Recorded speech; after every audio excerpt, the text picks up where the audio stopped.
Bismillahirrahmanirrahim. Assalamualaikum warahmatullahi wabarakatuh. Selamat pagi menjelang siang.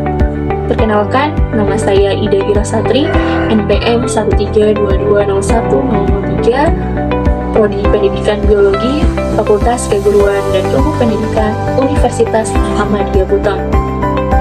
Pada kesempatan kali ini, saya akan mempresentasikan hasil analisis kebutuhan pengembangan media pembelajaran untuk membantu siswa memahami proses fotosintesis di tingkat SMP. Nah, tujuan utama dari analisis ini adalah untuk mengidentifikasi kebutuhan belajar siswa terkait topik fotosintesis serta memberikan rekomendasi media yang sesuai.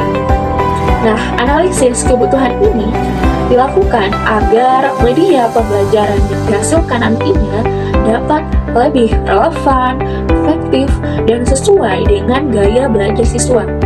Nah, dengan begitu, siswa diharapkan dapat memahami proses fotosintesis yang sering dianggap sebagai konsep yang abstrak dan sulit dipahami. Nah, dalam presentasi ini, saya akan membahas temuan utama dari analisis, rekomendasi media pembelajaran, serta rencana implementasi media yang direkomendasikan.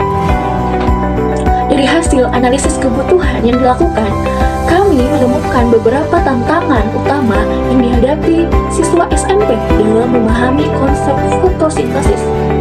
Secara umum, siswa kesulitan memahami proses fotosintesis karena konsep ini sifatnya abstrak dan tidak tampak langsung dalam kehidupan sehari-hari. Dalam wawancara yang dilakukan bersama guru biologi, ditemukan bahwa konsep fotosintesis sulit dijelaskan hanya dengan papan tulis atau buku teks.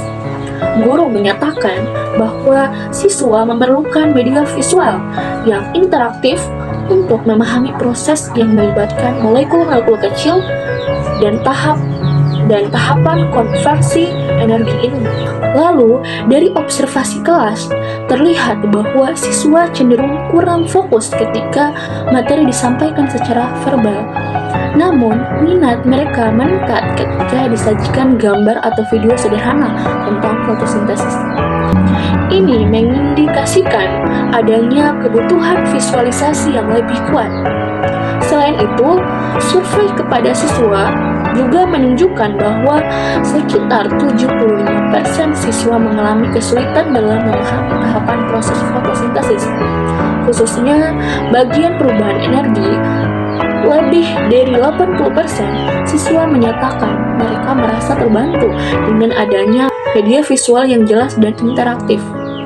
Nah, kemudian rekomendasi media pembelajaran.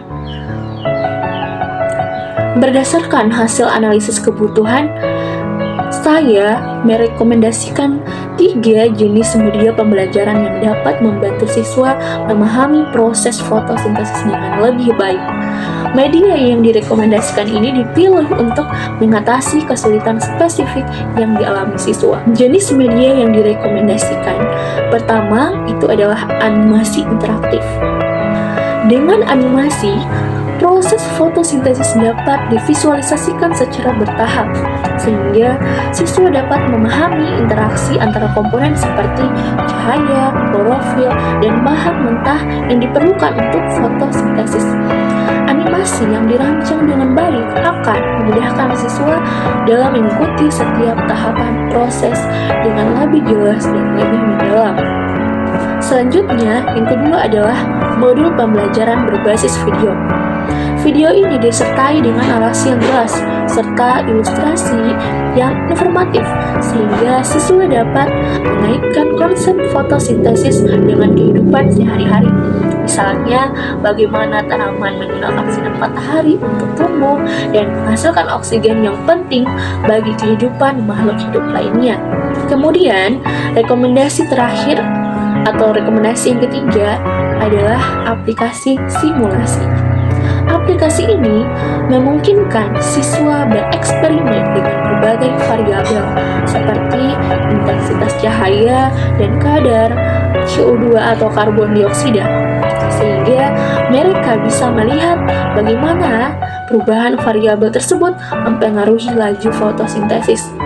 Nah, aplikasi ini juga memberikan kesempatan bagi siswa untuk belajar secara eksploratif dan memahami konsep yang lebih rumit secara mendalam. Nah, selanjutnya saya akan menjelaskan rencana implementasi dari media pembelajaran yang telah direkomendasikan. Adapun langkah-langkah implementasinya, itu langkah yang pertama adalah melakukan uji coba media animasi dan simulasi pada sekelompok kecil siswa. Uji coba ini penting untuk memastikan bahwa media tersebut efektif dan sesuai dengan tingkat pemahaman siswa.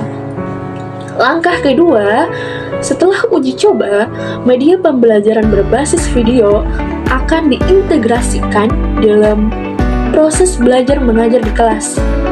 Video ini akan digunakan sebelum atau sesudah penjelasan guru sebagai materi pendukung yang dapat membantu siswa dalam memahami konsep fotosintesis secara lebih menyeluruh.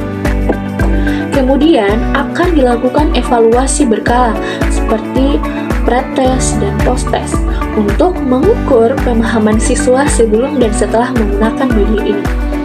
Evaluasi ini akan membantu mengukur efektivitas media yang telah digunakan dalam meningkatkan pemahaman siswa. Dengan implementasi media pembelajaran ini, diharapkan siswa dapat belajar fotosintesis secara lebih interaktif dan menarik, yang pada akhirnya dapat meningkatkan pemahaman mereka terhadap konsep-konsep biologi. Demikian pemaparan saya mengenai analisis kebutuhan dan rekomendasi media pembelajaran untuk topik fotosintesis. Dari hasil analisis ini, kita dapat melihat pentingnya penggunaan media interaktif yang sesuai dalam proses belajar mengajar untuk topik-topik biologi yang bersifat abstrak seperti fotosintesis.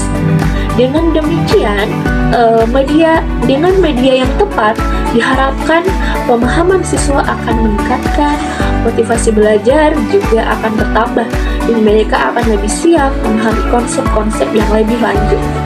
Terima kasih atas perhatiannya. Jika ada salah kata, mohon dimaafkan. Saya akhiri dengan ucapan billahi fisabilil haq fastabiqul khairat. Wassalamualaikum warahmatullahi wabarakatuh.